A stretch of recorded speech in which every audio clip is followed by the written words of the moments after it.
A broken arm. Have you ever broken a bone? Or two? Well, I broke two, as a matter of fact. When I was in the second grade, I took a tumbling class downtown. My coach's name was Dana Davis. I had been working so hard to be able to throw a round-off back handspring all by myself. A round-off is just a cartwheel, except for landing with one foot at a time, you snap your feet down at the same time. And a back handspring is when you jump backwards, turn upside down, land on your hands, then flip your feet over and stand up, all in one motion.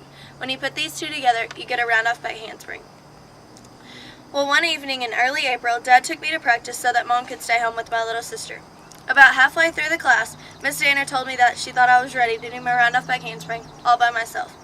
So I went to the other end of the mat, ran, did my round-off, threw my back handspring, but in the middle of it, I freaked out and landed on nothing but my left arm. I stood up because I didn't feel like anything was wrong. My arm was a little numb, but nothing major. Then as soon as I looked up to see the awful faces of the other girls in my class were making, and Miss Dana yelling, "Erica, don't look at your arm," I thought something must be wrong, so I looked down. My arm looked like somebody had bent a metal spoon in half.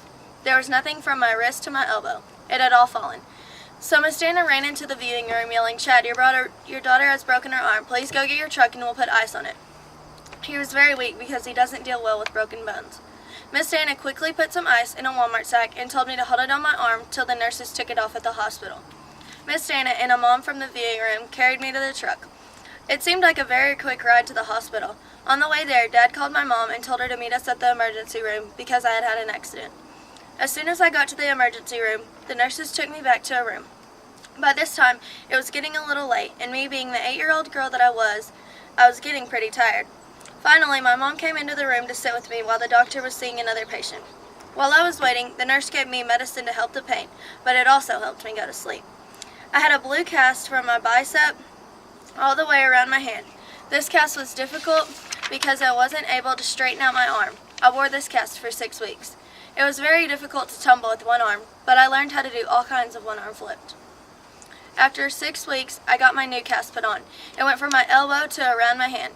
This one was a little easier, but still hard to deal with. I only kept this cast for 4 weeks. When I finally got my cast off, I was so excited to be able to go back to tumbling, so I could throw my round-off back handspring all by myself. This time I didn't freak out and landed it perfect.